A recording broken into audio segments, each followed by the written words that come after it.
Hired as a maid, mistaken for a lady. England, 1812, Rosehill Manor, Somersetshire. She came to scrub the floors of the grandest estate in Somersetshire. She left with the Duke's name on her lips and on every marriage record in England. Rose Ashton had nothing, no title, no fortune, no plan beyond surviving the week. Nathaniel Hartley, the Duke of Rosehill, had everything and wanted none of it. One misunderstanding, one night that became a week, one truth that should have destroyed everything. But some mistakes are too beautiful to correct. If you've ever dreamed of a love that rewrites the rules, this story is for you. Subscribe, hit the bell, and tell us in the comments, where are you watching from? The road to Rosehill Manor was exactly the kind of road that reminded Rose Ashton of everything she did not have. It stretched before her in pale morning light, wide, deliberate, lined on both sides with oak trees so old and tall they seemed to lean toward one another overhead, forming a cathedral of bare branches against the grey October sky. The gravel beneath her boots was clean, raked even. Someone had raked the gravel on a road that led simply to a door. Rose had never lived anywhere with a raked path. She had barely lived anywhere with a path at all. She adjusted the worn strap of her bag against her shoulder and kept walking. The letter in her coat pocket crinkled with every step. The letter she had spent 3 nights drafting and 1 full morning copying in her neatest hand, addressed to the housekeeper of Rosehill Manor, Mrs. Paulson. A letter of introduction, a request for employment, a carefully worded plea that she had tried very hard not to make sound like a plea. I am seeking a position as a housemaid or chambermaid, and I assure you I am capable, discreet, and accustomed to hard work. Capable, discreet, accustomed to hard work. She repeated the words quietly as she walked, like a prayer, like armor. Her mother had died in March. Her father, a village schoolmaster with more books than sense and more kindness than money, had followed in August, leaving behind a cottage that belonged to the landlord, a library that belonged to nobody, and a daughter who belonged suddenly entirely to herself, which was a fine thing in theory. In practice, it meant Rose had spent the last 6 weeks writing letters to every great house within 30 miles of Barton Cross, offering her services in exchange for room, board, and a modest wage. Rosehill Manor was the last on her list. She had saved it for last because it was the grandest, and grand houses, in her experience, had the most particular expectations and the least patience for girls without connections. But she was out of options and nearly out of coin, and so here she was, boots worn thin, coat a season too light for October, walking up a raked gravel drive toward a house that looked, as it came into view around the final curve, less like a house and more like a statement. Rosehill Manor rose from the landscape the way certain people entered a room, without effort, without announcement, and with the absolute confidence that everyone present would notice. 4 stories of pale stone, enormous windows catching the flat morning light, ivy climbing the east wing in dark, disciplined lines, formal gardens spread to the left, hedged and geometric even in autumn. A fountain, dry now, stood at the center of a circular parterre, its stone cherub frozen mid-pour patient and expressionless. Rose stopped walking for just a moment. She allowed herself exactly 3 seconds of honest feeling, the particular ache of standing before something beautiful when you are tired and frightened and entirely without a place in the world. Then she pressed her lips together, straightened her spine, and walked to the servants' entrance at the side of the house. Except she could not find it. The side of the house was longer than expected. There were hedges, and a gate that was locked, and a path that curved away into what appeared to be a kitchen garden, and then another path that looped back to the front. And by the time Rose had circled twice, she was standing, against every intention, before the grand front entrance with its wide stone steps, and its enormous double doors, and its brass knocker in the shape of a rampant lion. She should have turned around, found the correct entrance, waited. Instead, at precisely that moment, the front doors opened. A man stepped out, tall, silver-haired, dressed in immaculate black livery, with the particular expression of someone who had been in service long enough to have seen everything and been surprised by nothing. He was, unmistakably, a butler. He looked at Rose. Rose looked at him. Then, before she could open her mouth, he did something entirely unexpected. He bowed. Not deeply, not obsequiously. The precise measured bow of a man acknowledging an expected guest, a slight incline of the head, a half step back, the door held wider. "My lady," he said, "We have been expecting you. I am Hartwell, butler of Rosehill. Welcome to the manor. I trust the journey from Wiltshire was not too taxing?" Rose opened her mouth, closed it, opened it again. The journey from Wiltshire. He was expecting someone from Wiltshire. He was expecting a lady from Wiltshire. He was looking at her as though she was that lady, and the expression on his face was so thoroughly certain, so professionally unassailable, that something in Rose's chest did a very strange thing. It paused, like a held breath, like the moment before a decision. She thought of her letter in her pocket, capable, discreet. She thought of her empty purse, of the last inn she had slept in 3 nights ago, in a room that shared a wall with a stable. She thought, one moment, just one moment. Let me stand here inside this misunderstanding for just one moment before the cold comes back. "Thank you, Hartwell," she said. Her voice came out steadier than she expected. Quieter, too.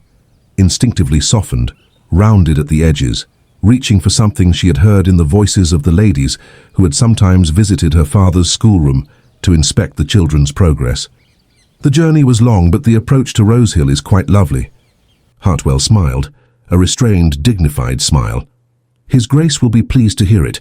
If you will follow me, my lady, I shall have you shown to your rooms. The other guests are expected this afternoon. Dinner is at 8. He turned and walked inside. And Rose Ashton, daughter of a schoolmaster, aspiring housemaid, woman with 4 shillings to her name, followed him through the front doors of Rosehill Manor. She told herself it was only for a moment. Just long enough to find the housekeeper. Just long enough to explain the misunderstanding privately, quietly, without the embarrassment of being corrected on the front steps. That was what she told herself. The entrance hall swallowed her whole. It was the height of it that struck her first. The ceiling soared 3 stories above the checkered marble floor, a painted dome at its apex, showing figures in blue and gold, gods or heroes, she couldn't quite tell. A double staircase curved upward on both sides, mahogany banisters gleaming, a runner of deep blue carpet on each side of the steps. Flowers, actual fresh flowers, white and cream in October, stood in enormous vases on twin console tables flanking the doors. Rose had been in churches that felt less like an argument for the existence of something greater than oneself. "The Rose Suite has been prepared for you," Hartwell said, leading her toward the left staircase. "It was the late Duchess's preference for distinguished guests. I hope you will find it suitable." The Rose Suite. Of course it was called the Rose Suite. She followed him up the stairs, past oil portraits of stern men on horseback and serene women in white dresses, past a landing where a grandfather clock ticked with the authority of something that had never once been wrong, and down a corridor carpeted in a pattern of interlocking leaves, to a door at the end. Hartwell opened it. The room beyond was the colour of early morning. Pale ivory walls, curtains in soft blush silk, a canopied bed with cream linens, a writing desk by the window that looked out over the formal garden. A fire had already been lit in the grate. A copper tub stood behind a folding screen in the corner, with towels draped over its edge in precise folds. A maid stood near the wardrobe, young, neatly dressed, with careful eyes. "This is Mary," Hartwell said. "She has been assigned to attend you during your stay. If you require anything, you need only ask." Rose stood in the doorway and felt something she had not expected. Not triumph, not relief, not even guilt, not yet. She felt for one suspended, terrible, exquisite moment, the exact feeling of being wanted somewhere, of a door opened deliberately and her name, even if it was the wrong name, spoken with welcome. It lasted only a second. Then Hartwell bowed again and withdrew, and Mary looked at her with polite expectation, and Rose stepped into the room that was not hers, and felt the weight of what she had just done settle gently, irrevocably around her shoulders. One night, she told herself. Only one night. I'll find Mrs. Paulson in the morning, I'll explain. I'll ask for the housemaid position properly, quietly, before anyone is embarrassed. She crossed to the window. Below in the formal garden, a figure was walking. A man, tall, dark-coated, hands clasped behind his back, moving through the clipped hedges with the kind of deliberate slowness that had nothing to do with leisure and everything to do with a man who needed space to think. He didn't look up at the house. He didn't look at the fountain or the garden or the October sky doing its pale, dramatic best above him. He walked as though the world around him had ceased to be particularly interesting some time ago, and he was still deciding whether to be angry about it. Rose watched him for a moment longer than she should have. Then Mary spoke softly behind her. My trunks were misdirected at the last inn, Rose said, the lie slipping out with terrifying ease. I have only this travel bag. I shall have to make do with my simple blue gown for the week. Mary nodded sympathetically. I will press it for you, my lady. It will do perfectly. Rose turned away from the window. Thank you, she said quietly. Please. And somewhere below, the Duke of Rosehill walked his gardens alone, unaware that the most disruptive thing to enter his house in years had just unpacked a single worn bag into the wardrobe of his finest guest room, and had absolutely no idea what she was going to do next. Dinner at Rosehill Manor was, by any objective measure, a performance. Nathaniel Hartley, the 5th Duke of Rosehill, had understood this since the age of 14 when he had first been permitted to sit at the adult table during the season, and had watched grown men and women arrange their faces and their words with the precision of actors who had rehearsed too long and could no longer tell the difference between the role and the self. He was 31 now. He had attended more dinners than he could count, in more houses than he cared to remember, and the performance had not improved with repetition. The candles were lit at 7:30. The guests, 4 of them tonight with more expected through the week, assembled in the drawing room with the collective energy of people who had been waiting for an audience since birth. Lady Forsyth, widow, sharp-eyed in purple silk that cost more than most men earned in a year. Her daughter, Miss Forsyth, 19, lovely in the blank and anxious way of girls who had been told their entire lives that their beauty was their primary offering to the world. Lord Caraway, a neighbouring baron, red-faced and well-meaning, who always smelled faintly of horses and spoke too loudly about hunting. And his wife, a small, quiet woman who spent most social occasions studying the wallpaper with the focused attention of someone working through a complex philosophical problem. Nathaniel stood near the fireplace with a glass of wine he hadn't touched, nodding at appropriate intervals, saying the precise amount required, feeling, as he almost always felt at these gatherings, like a man watching a clock. Then she walked in. He noticed her the way you notice a wrong note in a familiar piece of music, not with alarm exactly, but with a sudden, involuntary sharpening of attention. Something different had entered the room, and his mind, trained by years of reading the social landscape with surgical precision, registered it before he had consciously identified it. She was simply dressed for a dinner of this kind. A gown in pale blue, empire-waisted, modest, the kind of dress that was perfectly acceptable, and yet somehow suggested it had been selected without particular strategic intent. Her hair was up but loosely, not the elaborate architecture that Lady Forsyth and her daughter had constructed, but something simpler, with a few dark strands escaping at the nape of her neck as though they had made their own decision. She was not especially tall, not especially striking in the conventional sense of the word, but she was looking at the room, not performing for it, not scanning it for advantageous positions or calculating who held the most influence. She was actually looking at it, at the paintings, at the fireplace, at the plasterwork ceiling, with the frank, unguarded curiosity of someone who found it genuinely interesting. That, in Nathaniel's experience, was extraordinarily rare. Hartwell appeared at his elbow. Lady Rose Ashton of Wiltshire, Your Grace. Nathaniel set down his wine. He crossed the room, not hurrying but not taking his time either, and she turned when she heard his approach, and their eyes met for the first time, and he had the distinct and inexplicable impression of looking at someone who was not remotely afraid of him. Most people were, at least a little.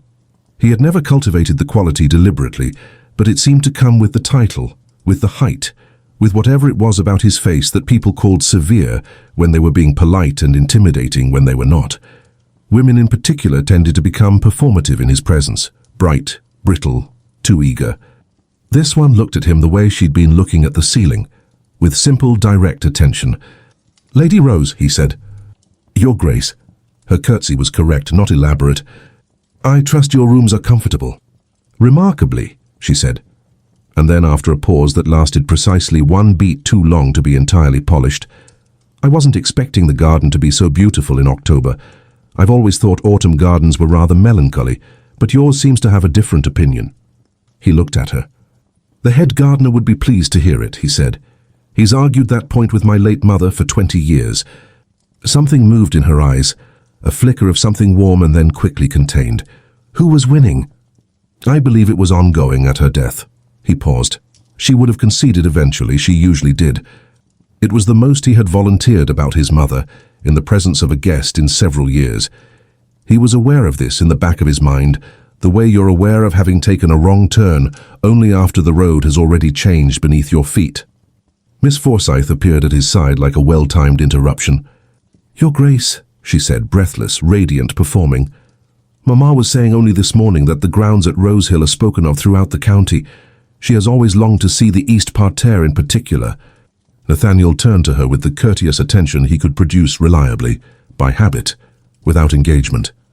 And across the room from his peripheral vision, he watched Rose Ashton drift quietly toward the window and look out at the dark garden alone.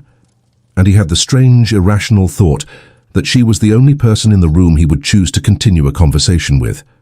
He filed the thought away, noted it as unusual, and said nothing about the east parterre that he had not said 100 times before. Dinner was served at 8 precisely. Nathaniel sat at the head of a table that could accommodate 20, and tonight held 6. Rose sat to his left, a placement Hartwell had arranged, as the only unattached female guest of apparent equal rank. Lady Forsyth sat to his right and spent the first course establishing her credentials with the focused efficiency of a woman who had never accidentally wasted a social occasion in her life. Rose ate her soup. This sounds like a small thing. It was, in context, remarkable. Every other woman at the table was eating her soup while simultaneously managing the social performance of eating soup, holding the spoon correctly, timing pauses for conversation, maintaining the specific expression of gracious enjoyment. Rose was eating her soup the way a person eats when they are privately, genuinely hungry, and the soup is very good, and they are aware of this in a simple, animal way that social training usually eradicates by the age of 12. Nathaniel found himself watching her for longer than was appropriate. "You are quiet," he said, low enough that only she could hear. She glanced at him. "I was told it was a virtue." "By whom?" "Everyone at one point or another." A pause, the smallest curve at the corner of her mouth, though never with particular conviction. He almost smiled. He could feel it, the unusual muscular suggestion of it, and suppressed it with long practice. "Do you find the company dull?" he asked. She considered this with a seriousness that told him she was actually answering, not performing an answer. "I find it very skilled," she said at last. "Everyone here is very skilled at conversation. I admire it. I'm simply not very good at things I'm supposed to admire from the outside." He looked at her for a moment. "And what are you good at?" he asked. She picked up her wineglass and looked at it rather than at him, and something behind her expression shifted, briefly, almost invisibly, like a door opening and closing again before anyone could see inside. "Surprising people," she said. And then Lord Carraway said something too loud about the hunting season, and the moment dissolved. And Nathaniel turned away, and Rose Ashton looked back at her plate with the careful expression of someone who had said slightly more than she intended. Below stairs in the housekeeper's room, a letter arrived that evening from Wiltshire, a letter of apology and explanation.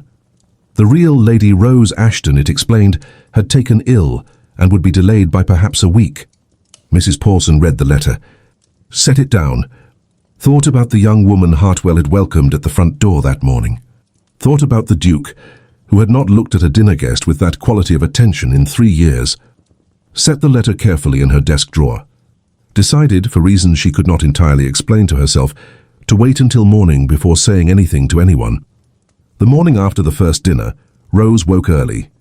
Old habit, the habit of a girl who had grown up in a schoolmaster's cottage, where mornings meant lighting the fire and beginning breakfast before her father was awake. She was out of the canopied bed and at the window before she remembered fully where she was. Then the view corrected her. Formal garden below, mist sitting low over the hedges. The fountain's stone cherub just visible through the white. The whole of it so quietly extraordinary that she stood for a moment, with her hand on the cold glass, simply breathing. Then she remembered what she had done.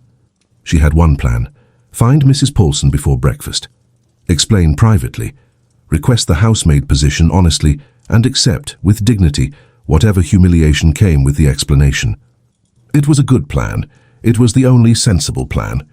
She dressed quickly without waking Mary, slipped out of the rose suite, and went quietly down the corridor toward the servants' stair she had identified the evening before. She was halfway down the back passage when a door opened. He was already awake.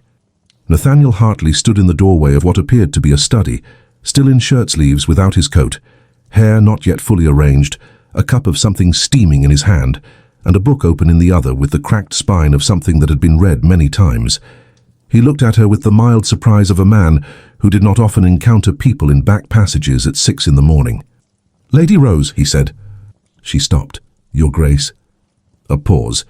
He looked at her plain morning dress, at the absence of jewellery, at the practical way she had put her hair up without the assistance of a maid. "You're up early," he said. "I walk in the mornings," she said, which was true in the sense that she did sometimes walk in mornings, and was a lie in the sense that it was not why she was in this particular corridor at this particular hour. He looked at her for one long, quiet moment.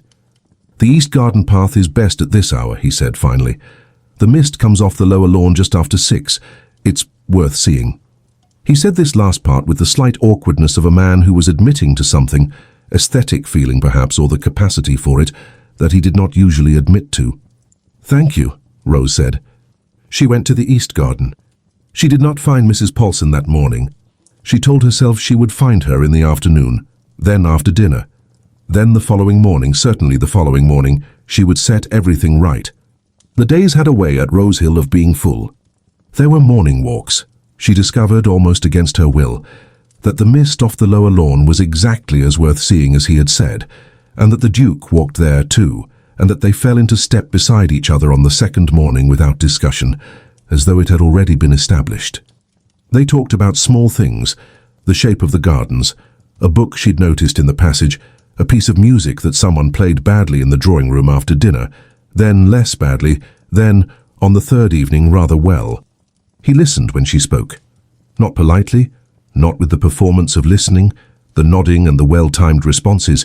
He actually listened, with the focused, slightly unsettling attention of a man who rarely bothered to listen at all, and therefore, when he did, could not quite conceal that it was exceptional.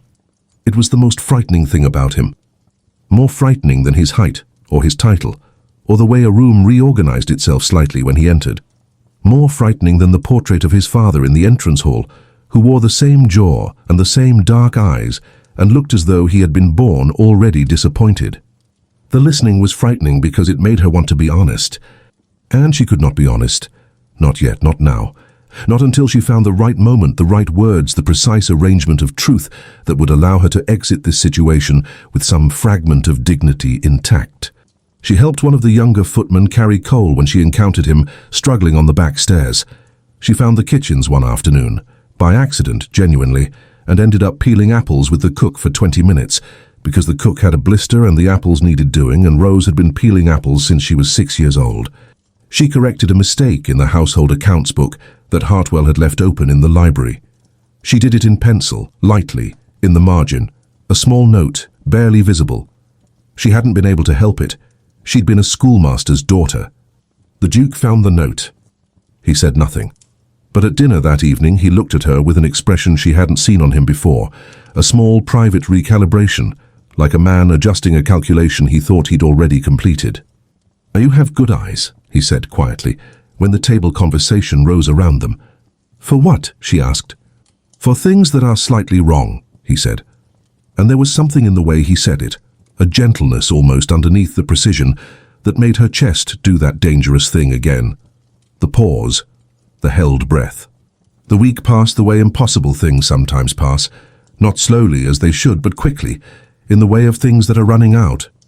On the 7th evening, sitting in the library after the other guests had retired, with a fire burning low and rain against the tall windows, and a book open in her lap that she had long since stopped reading, Rose looked at the man sitting across from her, reading, truly reading, with the same focus he gave to everything that held his genuine attention, and understood that she had made a terrible mistake. Not the lie, not the week of beautiful borrowed days. The mistake was simpler and more devastating than that. She had let herself feel at home. She had let the rose suite feel like her room, and the east garden path feel like her path, and the morning conversations feel like hers to keep. She had let herself believe in some small and unguarded corner of herself that there was a version of this that didn't end. The fire crackled. Rain ran in long lines down the glass. He turned a page. She looked at his hands, the way he held the book, the particular steadiness of him, the sense that everything he did was done with complete intention. Tell him, something inside her said, with the clear, painful urgency of a conscience that had been patient long enough. Tell him tonight, before it gets worse, before you cannot bear the look on his face when he finds out. She opened her mouth. Your Grace, she began. Rose, he said at the same moment. They both stopped. He looked up from the book. She looked at him. The fire shifted, casting new light across the room, and for a moment the distance between them felt less like the distance between a duke and a housemaid, and more like the distance between two people who had been circling toward a conversation they were both afraid to begin. You were going to say something, he said. So were you, she replied. A pause long and quiet as the rain. Ladies first, he said, and there was the ghost, the absolute ghost of a smile in it. She lost her nerve. I was going to say, she said carefully, that the library is the finest room in the house. He held her gaze for a moment. Something behind his eyes suggested he was not entirely sure she had said what she meant to say, but he chose, with the deliberate courtesy of a man who understood that some moments require patience, not to press it. My mother's opinion exactly, he said, and returned to his book. Rose looked back at her own page. She had not told him. Tomorrow, she told herself. Tomorrow, without fail. Tomorrow. A carriage was already arriving at the gates of Rosehill Manor, covered in road dust, carrying a letter of introduction, and a young woman in a rose-pink travelling cloak who was, very much, the actual Lady Rose Ashton of Wiltshire. She did not make it to morning. Rose was awake before dawn, dressed and ready, running through the exact words she would say to Hartwell, or better, to Mrs. Paulson, when she heard the sound she had been dreading since the first hour of the first day. Wheels on gravel. She moved to the window. The carriage was real. The crest on its door was real. The woman stepping down in a rose-pink travelling cloak, shaking road dust from her gloves, and looking up at Rosehill Manor with the proprietary ease of someone who had been to many such houses and had never once been mistaken for the help. She was real. Rose stood at the window and felt the last 7 days accelerate backward through her chest like something being unwound. She had perhaps 20 minutes, possibly less. She pulled on her coat, grabbed her bag from the wardrobe. The worn single bag she had arrived with, which looked nothing like what the rose suite contained, and everything like what a girl with 4 shillings and a letter of introduction to the housekeeper would carry, and was in the corridor and moving toward the servants' stair before she had fully decided she was going. She had to reach Mrs. Paulson first. Explain. Before Hartwell introduced the real Lady Ashton, before 2 Rose Ashtons existed simultaneously in the same house, and someone looked at the real one and then looked at Rose, and the entire architecture of the last 7 days collapsed in one visible, undignified moment. The servant's stair was at the end of the east corridor. She was almost there. Then she heard it. Small sounds from the alcove near the linen cupboard, a muffled rhythmic scraping, and a soft grunt of effort, and then a child's voice, very quiet, saying something that sounded extremely focused and extremely frustrated. She stopped. She turned. In the alcove, a small boy of perhaps 7 was sitting on the floor in his nightclothes, attempting with complete seriousness to force the buckle of a shoe back into alignment. The buckle had bent. She could see it from where she stood, and the boy was working at it with a hairpin he'd clearly liberated from somewhere, his small face set in concentration so fierce it was almost austere.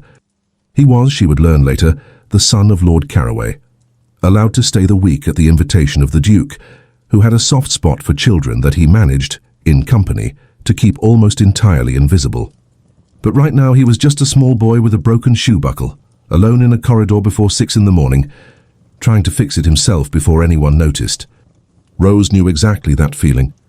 She sat down on the floor beside him, put down her bag. "May I?" she asked. He looked at her, quick, assessing, the way children look at adults to determine if they are the kind who help or the kind who take over. "The hinge is bent," he said by way of answer. "I can see that." She held out her hand for the hairpin. He gave it. She turned the buckle over, assessed the angle, applied precise, careful pressure at the joint, the skill of someone who had repaired more things out of necessity than choice, and with a small, satisfying click, the hinge shifted back into place. She handed him the shoe. He examined it, looked at her with the particular respect of someone who recognizes competence without sentimentality. "Thank you," he said with complete dignity, and began putting the shoe on. Rose stood, reached for her bag, and found she was not alone. He was standing at the far end of the alcove. She did not know how long he had been there. She did not know if he had seen all of it or only the end. But Nathaniel Hartley, Duke of Rosehill, was standing very still in the corridor in his morning coat, watching her with an expression she had never seen on him before.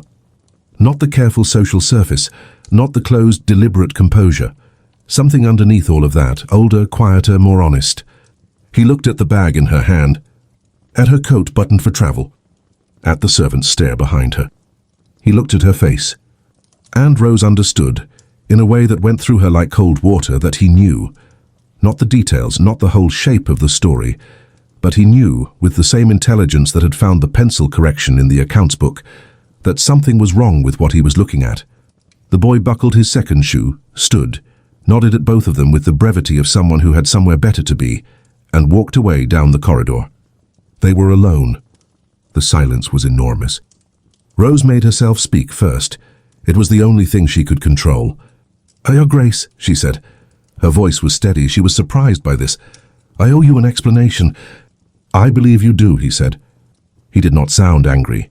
He did not sound cold. He sounded like a man who was listening. That precise, particular, entirely focused quality of listening that she had understood that evening in the library was the most frightening thing about him. She set down her bag, and she told him. Not everything all at once. It came in pieces, in the order that felt true.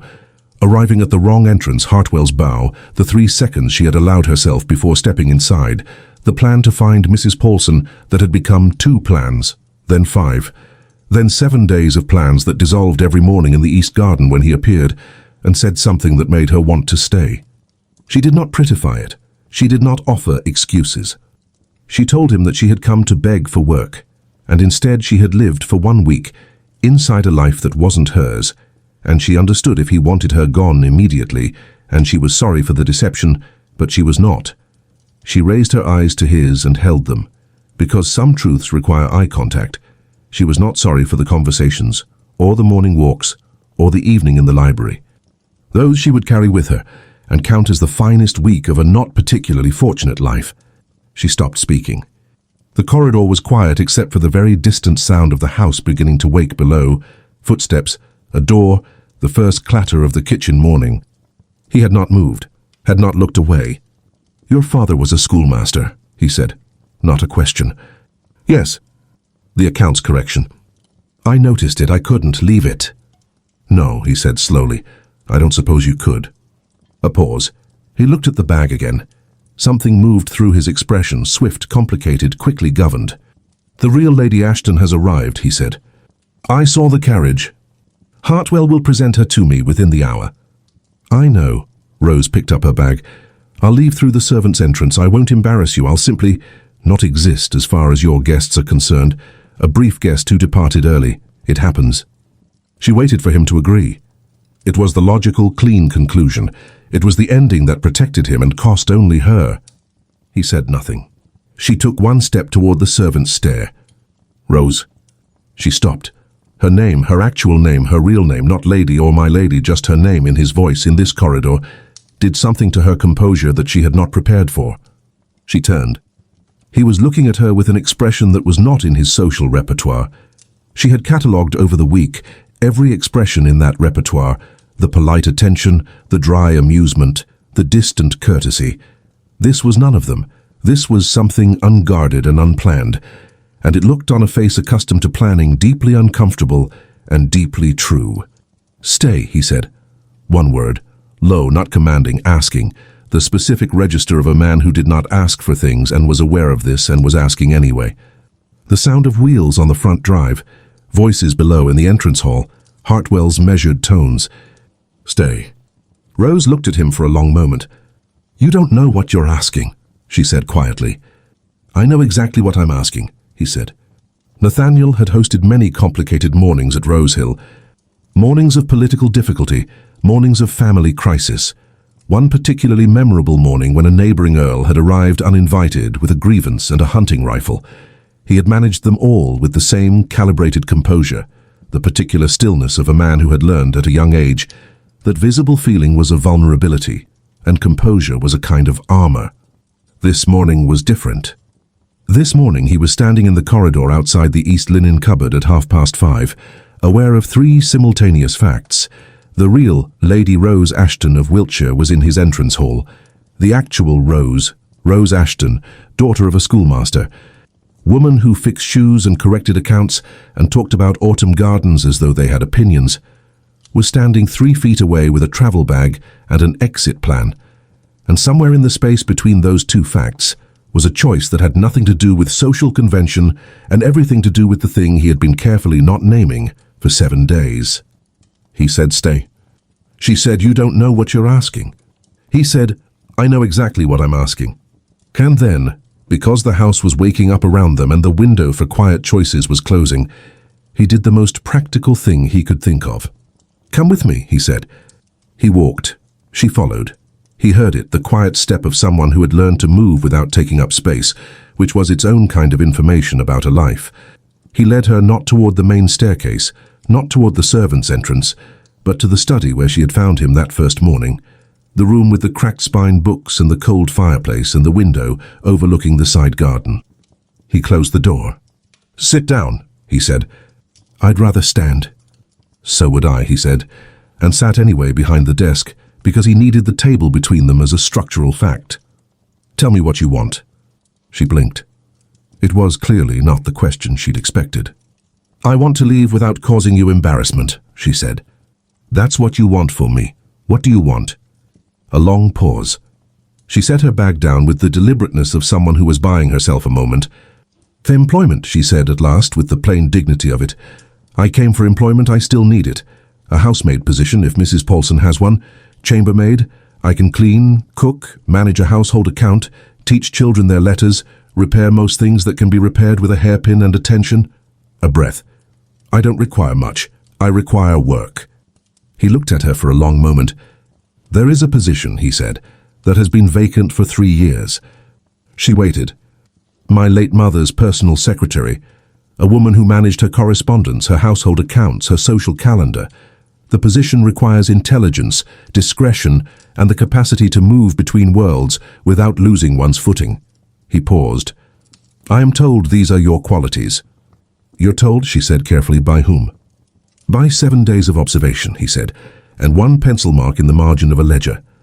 The silence that followed was the specific silence of an offer hanging in the air, not yet accepted, not yet refused, trembling slightly in the space between them, like something alive. "That position," Rose said slowly, "would require me to remain in the house." "Yes." "In proximity to your guests." "Yes." "Some of whom," she said, "believe they have spent the last week dining with Lady Rose Ashton of Wiltshire." "Yes." She looked at him with those direct, unperformed eyes. "You understand that when the real Lady Ashton is introduced, there will be a conversation, a difficult one." "I am capable of difficult conversations." "I'm sure you are. I'm less sure about me surviving one." Something moved across his face, not quite a smile, but adjacent to one in the same neighborhood. "I will manage the introduction," he said. Lady Ashton arrived ill from the road. Hartwell mentioned her color was poor. She will rest this morning. By this afternoon I will have arranged a quiet private correction. An error of the household, the fault of no one in particular, a guest whose first name coincidentally matched. He said this with the cool efficiency of a man who had handled a great many problems by the simple application of precision and social authority. You were never pretending to be her, you were simply Rose Ashton, a guest who happened to share a name. "That is a very thin story," she said. "Most true things are," he replied. Another pause, longer this time. Rose looked at the window, at the garden beyond, where the mist had lifted now, and the October morning was showing itself. Pale gold, clean, with the specific brightness of a world that had decided to be beautiful despite the evidence. "Why?" she asked. Not the logistics of it, the why underneath the logistics. He was quiet for a moment, long enough that she turned back to look at him. "Because," he said, with the deliberate care of a man choosing his words the way he chose everything, with full intention, "the last 7 mornings were the first mornings in 3 years that I have looked forward to." The fire in the grate had burned to embers. Somewhere below a door opened, and the sounds of the household morning flooded in.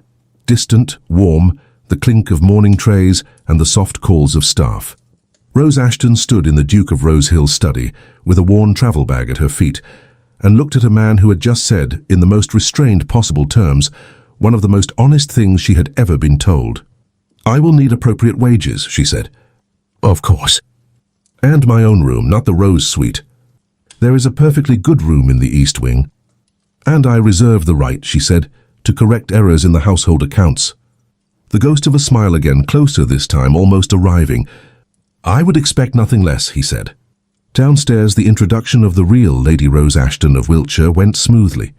She was a pleasant young woman, somewhat diminished by the road journey, who was shown to a guest room in the West Wing, and who bore no particular resemblance to the other Rose Ashton beyond the name, and a vague similarity of colouring. Lady Forsyth noticed nothing amiss, because Lady Forsyth had spent the past week observing the Duke, not his female guests, and could not have identified the previous Lady Ashton in a lineup. Hartwell was informed quietly by the Duke of the correction to the record. He received this information with a stillness that suggested he had been waiting for it, processed it with professional thoroughness, and filed it in whatever category he reserved for things that were unusual, but not ultimately his concern. Mrs. Paulson met with Rose that afternoon. She had, Rose would later learn, kept the letter from Wiltshire in her drawer for 7 days. She did not explain why.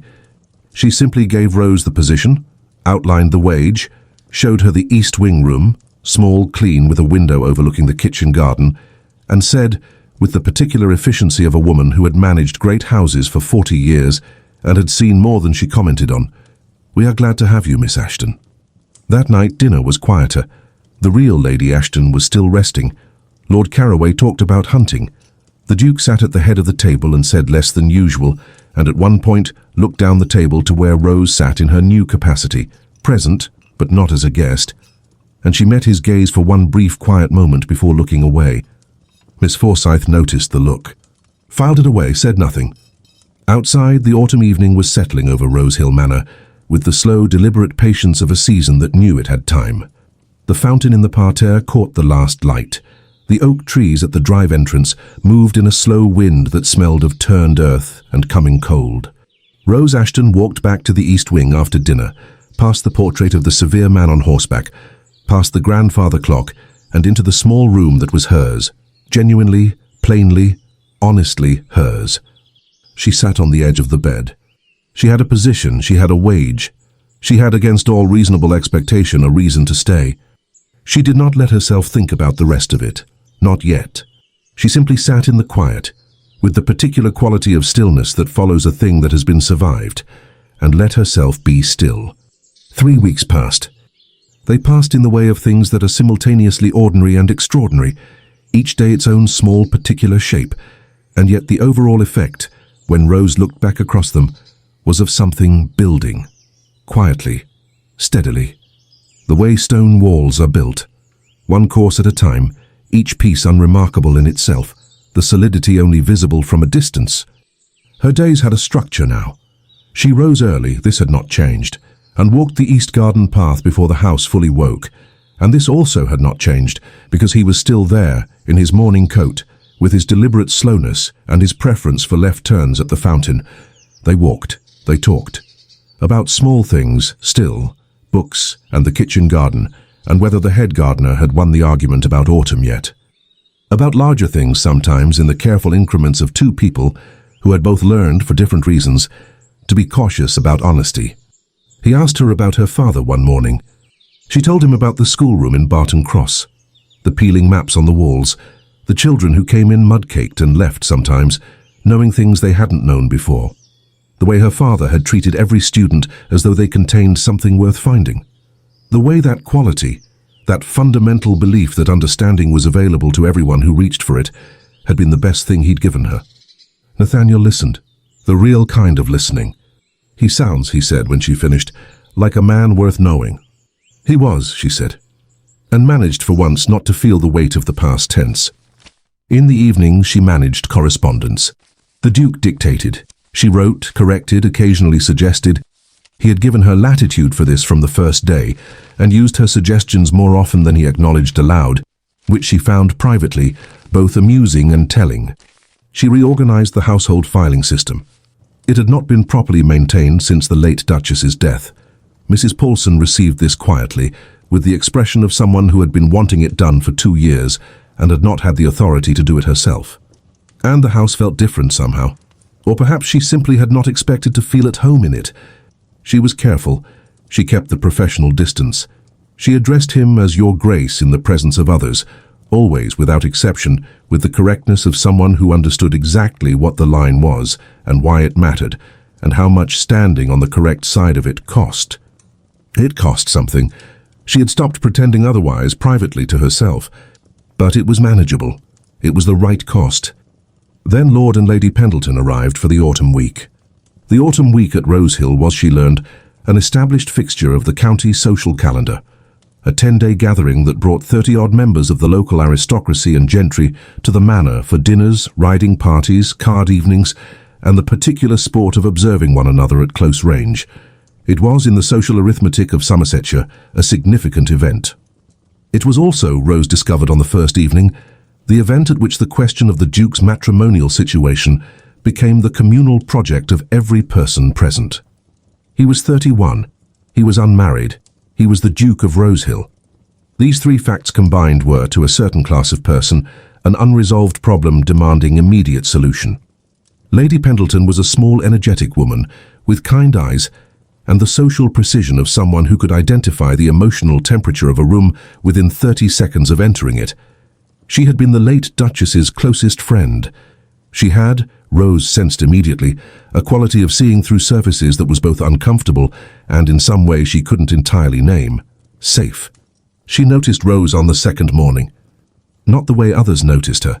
Not as a background figure, a functionary, a piece of the household machinery. She noticed her the way she noticed Nathaniel, with that particular quality of attention that meant something was being filed for later consideration.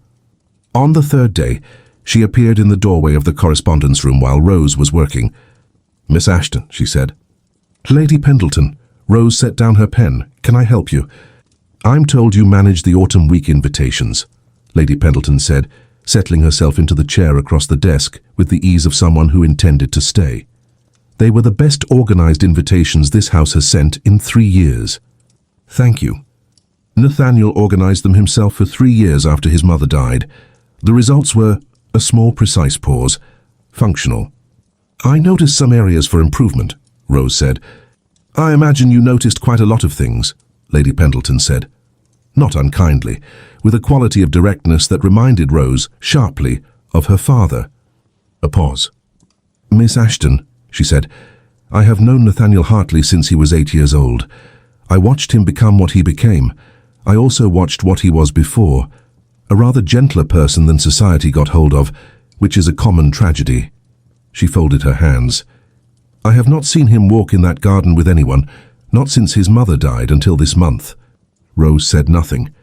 "I am not asking you anything," Lady Pendleton said. "I am simply telling you something that I believe you should know. He is a man who means what he says and says very little. Which means that what he has said, whatever that is, was not said lightly."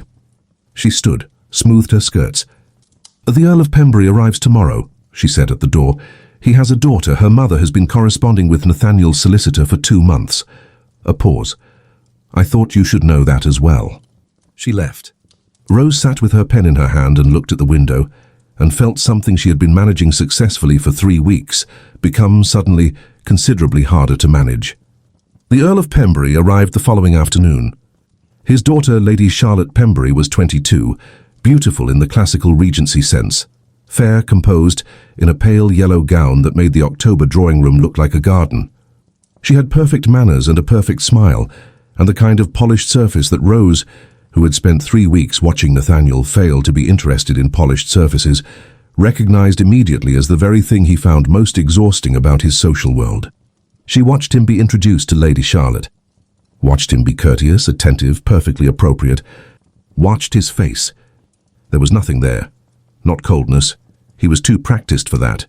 Just the specific, carefully maintained blankness of a man going through motions he had committed to before he knew what the alternative felt like. He looked up once across the room. He found her immediately. Not a long look, half a second, the brief meeting of eyes across a drawing room full of people. But she saw it, whatever it was. The slight shift in his expression, the involuntary way his face moved towards something more honest before the composure came back down. She looked away first, walked out through the French doors into the late afternoon garden, because the room had become suddenly a room she couldn't breathe in. She was standing at the fountain when she heard footsteps on the gravel. She did not turn around. "Miss Ashton," he said. "Your Grace." She kept her voice even. "Shouldn't you be with your guests?" "Probably." He came to stand beside her, not too close, but close enough that she was acutely aware of the distance and of how deliberately he had chosen it. They both looked at the stone cherub. "Pembury has a hunting estate in Derbyshire," he said. "How nice." "Lady Charlotte is accomplished," he said, "by all accounts." "I'm sure she is." A pause. "Rose!" The name again in that quiet register, the one that was not for guests or household staff or society. She turned to look at him. He was looking at her with the expression she had been afraid of ever since Lady Pendleton's visit, open, unguarded, too honest for either of them to pretend away. "I know what is expected of me," he said. "I have always known. I have never had particular difficulty meeting those expectations before." "Before," she said. "Before," he said. The fountain stood dry between them. The evening was coming in from the east, the first cold edge of it, the garden going from gold to grey. Somewhere inside, a door opened and laughter moved through the house. Neither of them moved. "This is not a simple situation," she said at last. "No," he agreed. "There is a great deal that could go wrong." "Yes." "I am your secretary." "You are," he said, a pause. "That is one thing you are." She looked at him for a long moment, looked at the particular quality of certainty in him, not arrogance, not the performance of confidence, but something older and quieter and much more dangerous, the certainty of a man who had made a decision and was not interested in reconsidering it. "I'm going inside," she said. "It's cold." "It is," he said, and did not move. She walked back to the house. And behind. The letter arrived on a Tuesday. Rose knew it was trouble before she opened it, the way you know certain things, not by logic but by the particular weight of an envelope, the quality of the handwriting, the faint sense that the air around a thing has changed. It was addressed to the Duke, but it had been delivered by error or intention to the correspondence room. She set it on his desk unopened, as she always did with personal correspondence, and thought nothing more of it. By evening she knew what it contained. She could tell by the way he carried himself at dinner, the composure entirely intact, which in Nathaniel Hartley meant the composure was working harder than usual. By the way, he looked at nothing in particular with the focused attention he normally reserved for things worth looking at. By the small, barely visible tension at his jaw, when the Earl of Pembury made a jovial comment about the season and matrimonial prospects, and the particular bachelor dukes who gave mothers of daughters such productive anxiety. Laughter around the table. Nathaniel smiled. The smile did not reach his eyes by even the most generous measurement. After dinner, when the guests had moved to the drawing room, Rose was crossing the entrance hall with a stack of correspondence when he appeared from the study doorway. "Miss Ashton?" She stopped. He glanced down the hallway, empty, and then looked at her with the expression he reserved for things he was going to say regardless of consequence. "There has been a letter," he said, "from a solicitor in London, acting on behalf of my uncle." She waited. "My uncle," he said with the careful neutrality of someone describing a fact they find deeply objectionable, "is of the opinion that the presence of an unmarried woman of unknown background in a position of close professional proximity to myself constitutes an irregularity. He has written to suggest that for the sake of the estate's reputation, the position should be," a pause, "reviewed." Rose felt the specific cold of it, the particular familiar cold of being someone that other people found inconvenient. "I see," she said. "He has also," Nathaniel continued, "communicated this opinion to Lord Pembury, in the spirit of transparency." His voice was entirely level, the quality of level that is not calm, but is the thing you build over not calm. "So Lord Pembury knows," she said. "Lord Pembury knows that there is a secretary. He does not know yet any of the rest of it." "The rest of it," she said quietly, "being the week of the name confusion." "Yes." She looked at the stack of letters in her hands, looked at the entrance hall, the portraits, the clock, the marble floor, looked at all of it with the clear, unsentimental gaze of someone performing a final accounting. "I should go," she said. "No." The word was immediate, not requested, refused. She looked at him. "Nathaniel." His name without the title came out before she could stop it. She saw the effect of it, the slight involuntary stillness, like a man who has been waiting for something without quite admitting it. "If I leave," she said more carefully, "the situation simplifies. Your uncle is satisfied. Lord Pembury is satisfied. Lady Charlotte is—" "I am not satisfied," he said. The entrance hall held them. Candles in the sconces, the clock's steady measure, the distant music from the drawing room, where 30 members of society were occupying themselves entertainingly. "You cannot choose me," she said, "not in a way that cost you nothing. Your Grace—" She caught herself back to the title, deliberately, because distance was all she had left to offer. "I am a schoolmaster's daughter with no fortune, no connections, and a week of impersonation on my recent history. You are the Duke of Rosehill. Whatever you believe you feel in this hallway, society will not allow it to be simple." "I am aware of what society allows," he said. "I have been managed by what society allows for 31 years. He took one step toward her, not threatening, the opposite of threatening, the step of a man closing a distance very deliberately because he has decided it should be closed. "I am asking you what you want, not what is reasonable, not what is safe, what you want." The music from the drawing room changed key. Somewhere above a door.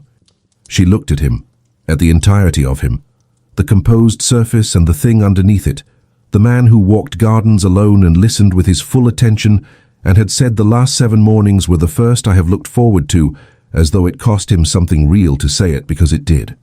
"That is not a fair question," she said softly. "No," he agreed, "it isn't." She made herself take a step back, then another, until the stack of letters was between them like something structural. "Good night, Your Grace," she said. She walked to the correspondence room and set the letters down and stood for a long time at the window, with her hands flat on the desk and her heart doing something completely unhelpful in her chest, and did not cry, because she had not come to Rosehill Manor to cry over things she could not have, and she was not going to start now. The next morning she did not go to the East Garden. She told herself it was practical. She told herself she was managing a situation before it managed her. She sat in the correspondence room before dawn, with a candle and the autumn week accounts, and was halfway through the 3rd column when she heard his footsteps in the corridor. They stopped outside her door. She kept her eyes on the accounts. Can I pause? Long enough to be a question. Then his footsteps continued down the corridor and out through the side door to the garden. She put down her pen, picked it up again. It was Lady Pendleton who made the next move. She appeared at breakfast with the energy of a woman who had made a decision at some point in the night and had no intention of being talked out of it. She sat beside Rose with the deliberateness of someone planting a flag and said quite quietly, while the table occupied itself with eggs and hunting plans, "My husband and I are hosting a dinner in 3 weeks in London. I would like you to attend as my guest. A personal guest, Miss Ashton, not as Nathaniel's secretary, as a young woman of intelligence and good character whom I wish to introduce to some friends." Rose looked at her. "Lady Pendleton, I am not interfering," she said pleasantly. "I am simply giving London an opportunity to form an opinion of you before Nathaniel's uncle forms one for them." She buttered her toast with the serenity of someone who had been managing society for 40 years and found it largely manageable. "You are not without allies, Miss Ashton. You simply have not met them yet." Rose was quiet for a moment. "Why?" she asked. The same question she had asked him weeks ago. Lady Pendleton looked at her with her kind, precise eyes. "Because," she said simply, "his mother would have liked you enormously, and she was the finest judge of character I ever knew." Nathaniel heard about the London dinner invitation from Hartwell, who heard it from Mrs. Paulson, which was the standard velocity of important information through the household. He said nothing. That evening, after the guests had retired and the house was quiet, he stood in the library. Their library, the room where she had sat across from him, and almost told him the truth, and then said the library is the finest room in the house with that careful voice, and looked at the chair she usually sat in. He thought about his uncle's letter, about Pembury and Lady Charlotte, and the long, well-organized queue of expectations that had been forming for him since he was born, and that he had never previously had a compelling reason to refuse. He thought about a girl with a worn bag and 4 shillings who had fixed a child's shoe buckle on the floor of a corridor before 6 in the morning, without audience, without benefit, because the child needed it and she was there. He went to his desk and wrote 2 letters. The first was to his solicitor in London. The second was to his uncle. Neither of them were polite exactly. They were precise. They were the letters of a man who had made a decision and was documenting it with the same thorough attention he gave to everything that mattered to him. He sealed them both, set them on the correspondence tray for morning. Then he sat in the library in the quiet of a house that had somehow, in the space of a few impossible weeks, become a place he wanted to be, and read until the fire went out. The morning of the last day of the autumn week arrived with the specific brightness of a world that had decided to be unambiguous. Clear sky, hard frost on the garden, the oak trees at the drive stripped now to their architecture, clean lines against the blue, nothing hidden, nothing softened. Rose stood at her window and looked at it and thought that autumn had finally won its argument with the head gardener, and the head gardener had been right. There was nothing melancholy about it. The Pembrys were leaving after breakfast. Lady Charlotte had been gracious throughout the week, genuinely gracious, not performed, which made the whole situation considerably more complicated to feel simple about. She had said goodbye to Rose with the quiet dignity of a woman who had assessed a situation clearly, found it not in her favour, and intended to exit it well. Rose respected her enormously for it. Lord Pembury had been less gracious.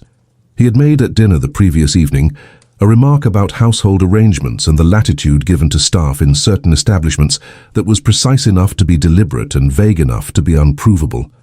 Lady Forsyth had understood it immediately. Several others had as well.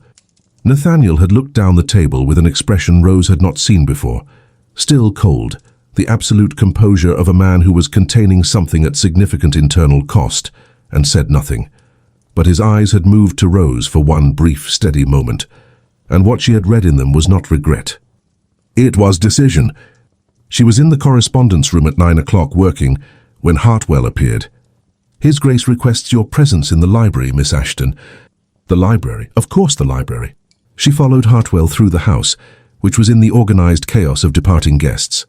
Trunks in the hallway, carriages being brought round, the particular social choreography of 30 people enacting various levels of farewell. She moved through it efficiently, invisibly, the way she had learned to move through Rosehill. Present but not imposing, part of the household's fabric. She knocked at the library door. "Come in." He was standing at the window, not behind the desk, not in the reading chair, standing with the particular stillness of someone who has been standing there for a while, looking out at the frost-bright garden. He turned when she entered. He was not in his morning coat.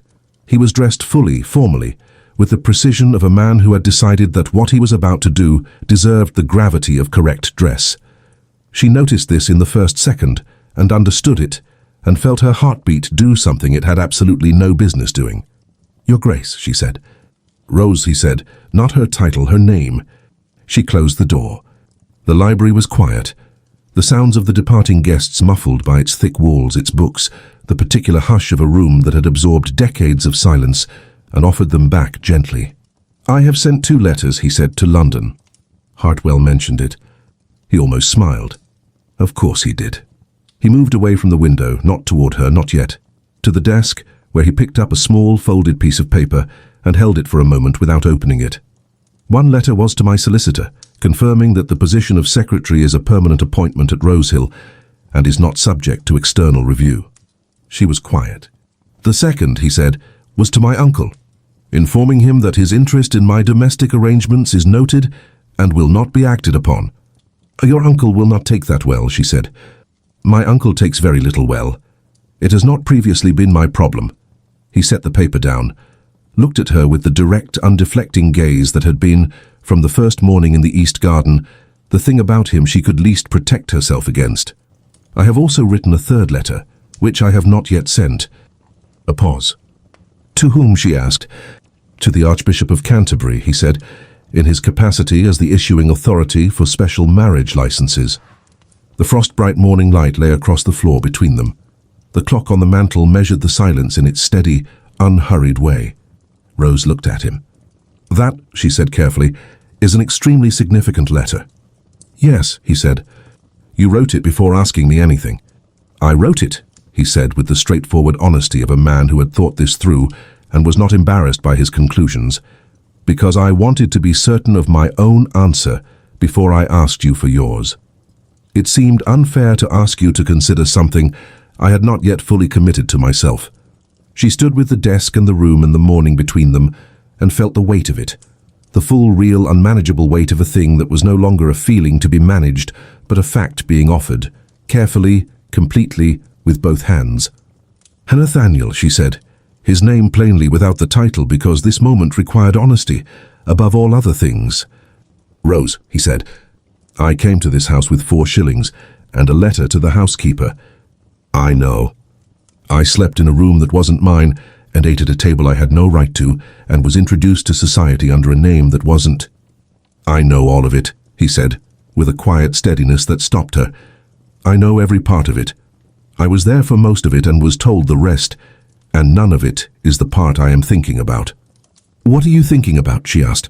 Her voice was not entirely steady. She was not sorry about this. He crossed the room.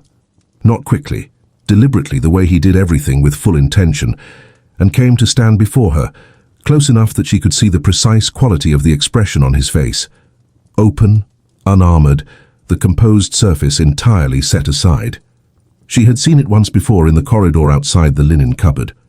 She understood now that this was his real face, the one he kept behind everything else, the one that had been waiting, apparently, for something worth showing it to. "I am thinking," he said, "about a woman who fixed a child's shoe in an empty corridor before dawn, who corrected an error in a ledger she had no authority to touch because she couldn't leave a wrong thing wrong, who talked about an autumn garden as though it had an opinion and was probably right." A pause.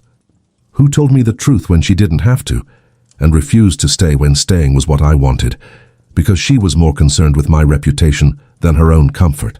She was not going to cry. She had decided this. "That is a great deal to have noticed," she said. "I notice things," he said.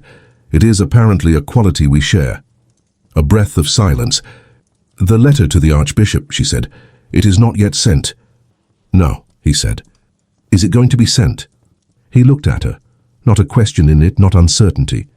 The look of a man who has already answered the question and is simply waiting for the conversation to catch up. "That," he said, "depends entirely on you." The library held them. The frost held the garden. The clock held the morning in its measured, patient hands. Rose Ashton looked at the Duke of Rosehill and thought about the raked gravel drive, and the 3 seconds she had allowed herself outside his front door, and every morning since that had been better than the one before. She thought about a worn bag and a borrowed room and the specific feeling of a door opened with welcome, even when the welcome was for someone else. She thought, "I came here with nothing, and somehow this is where I arrived." She reached up, slowly, without performance, with the plain directness of someone who had never been very good at elegance and had decided this was not the moment to begin, and took the folded letter from the desk beside him. Held it out. "Send it," she said. Something moved across his face, vast and quiet, like weather over open country. Not triumph, not relief exactly. Something older and more private than either. The particular expression of a man who has been waiting for something without knowing he was waiting and has now unexpectedly arrived. He took the letter from her hand. His fingers closed briefly over hers, warm, deliberate, unhurried. "Thank you," he said very quietly, as though the words were for her alone and always had been.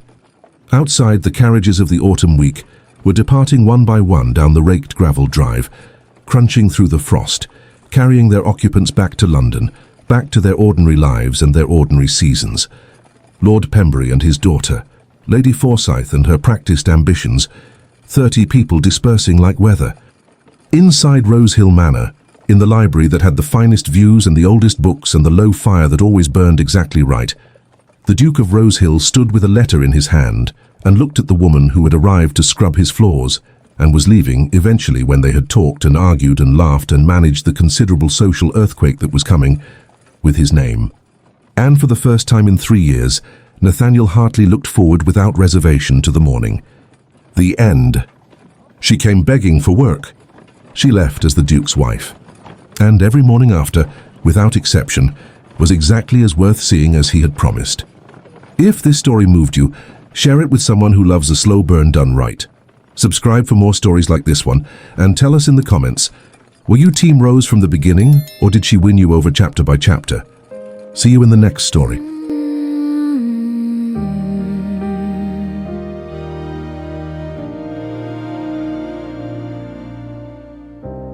Walked a road that wasn't mine, with borrowed hope and borrowed time, a name that didn't quite belong, but I held it just long enough.